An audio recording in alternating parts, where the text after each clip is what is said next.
Eu fiquei curioso com um dado aí. Essa existência monástica voltada para o estudo, à luz de velas, não ter televisão, não ter... Isso funciona? Eu, pessoalmente, acho que funciona muito. Um dos maiores males que a gente enfrenta hoje, e eu sou professor universitário, posso lhe dizer, é a incapacidade da gente manter a atenção sustentada em uma só coisa. Isso é devastador, eu acho. É devastador em qualquer idade, mas é particularmente devastador quando você está no seu processo de formação. A gente não tem paciência, né? Para ler e para escrever. E o fato é que ler e escrever são centrais para a capacidade de concatenar ideias. Então, se você atrapalha esse processo, e portanto, Reinaldo, a minha dica para os meus alunos é sempre estudar fazendo sessões nas quais o celular não é que fica desligado, fica em outro cômodo. E se você precisa checar o celular a cada 30 minutos, você coloca um despertador e a cada 30 minutos você se levanta, vai lá e checa. Mas não estude com o celular ao lado, porque é muito difícil. O ônus que a gente coloca nas pessoas é excessivamente custoso, eu acho. E uma das vantagens de uma vida monástica é essa. Tanto é que em toda a literatura e toda a história, quando o menino vira homem ou a moça vira mulher, o processo que se atravessa é um processo quase monástico, né? De uma solidão comprometida com um projeto que é maior, que te faz transcender pessoalmente. Isso pode acontecer à luz de velas, se você quer esse teatro medieval, mas isso pode acontecer na Avenida Paulista também, né? Depende de sua capacidade de se isolar do mundo. E eu acho que essa capacidade é valiosíssima e cada vez mais valiosa, tendo em vista o bombardeio de informação e imagens que a gente tem hoje em dia, né? Eu tenho uma pergunta, mas você tem a não, eu já quero... Você é o primeiro, Matias, eu não vou pedir para você comentar a política externa do governo passado, porque, a menos que você queira, né? Porque, enfim, a gente assistiu aquilo que aqui se assistiu, né? Hoje, uma das críticas que se fazem ao governo Lula e à política externa é que ela voltou, de algum modo, a ser esse diálogo sul-sul que seria improdutivo, que o Brasil, então, estaria com uma perspectiva velha, que o presidente Lula tenta recuperar um protagonismo que a essa altura se mostra impossível, e que se retoma um projeto que já se mostrou, enfim, um insucesso.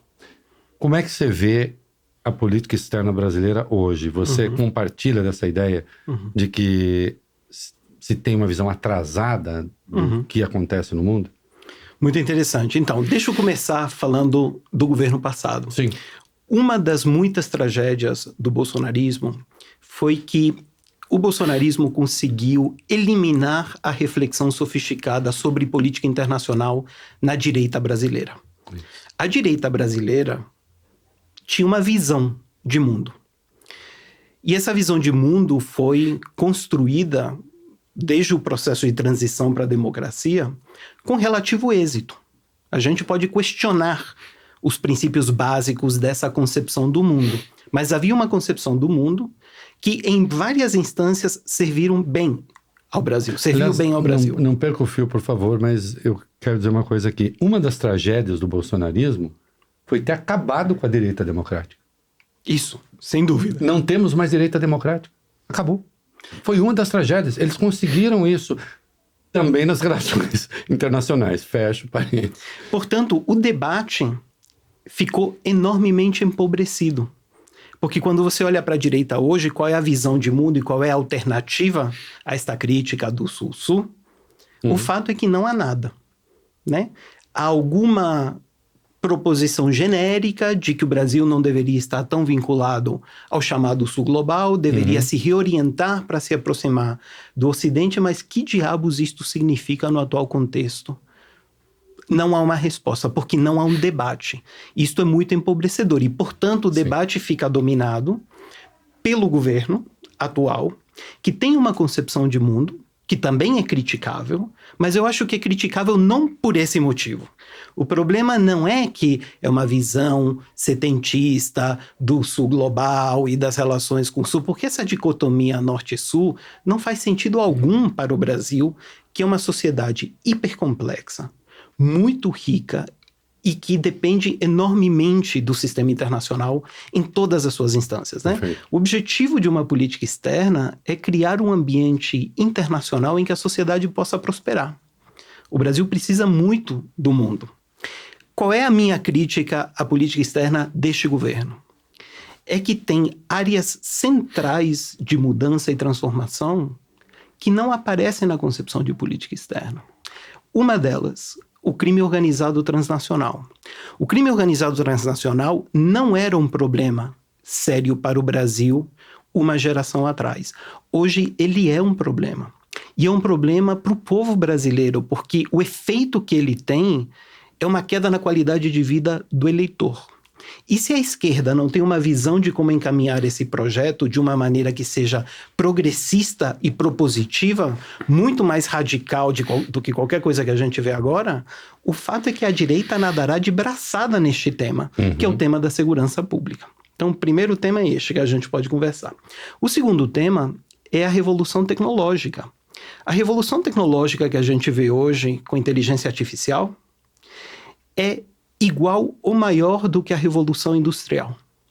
E se vocês se lembram, os sistemas políticos do mundo levaram anos para dar conta, politicamente e diplomaticamente, dos efeitos da Revolução Industrial.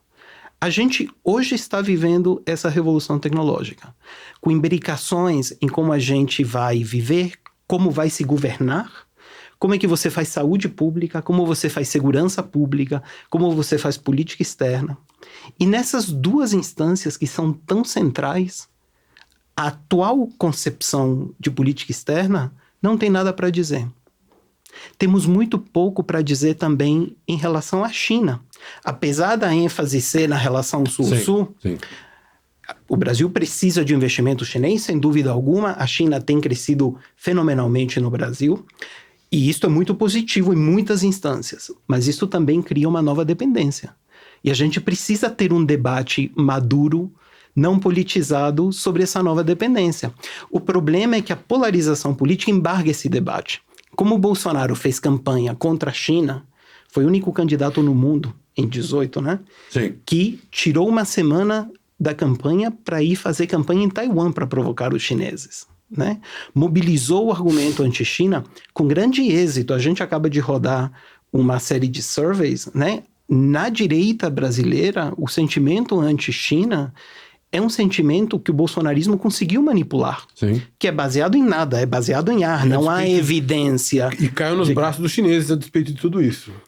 E caiu nos braços dos chineses a despeito de tudo isso, pela força que é a economia chinesa no Brasil. Teve que mandar a ministra Tereza Cristina lá para tentar consertar os problemas que ele criava, diga-se de passagem. E, diga-se, pela sofisticação do trabalho da Embaixada da China em Brasília. Sim. Que de todas as embaixadas estrangeiras, a meu ver, é a que melhor opera.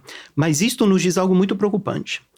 Que qualquer debate daqui para frente, sofisticado, sobre o futuro da relação do Brasil com a China, sobre a política do Brasil para a Ásia, que o Brasil não tem essa política, fica embargado porque ele cai nessa polarização peripatética para o debate público, que é, de um lado, o bolsonarismo anti-China, do outro lado, a retranca disso é dizer, vocês nos criticam porque estamos fazendo uma diplomacia altiva, que eleva o sul global. Não são esses os termos do debate.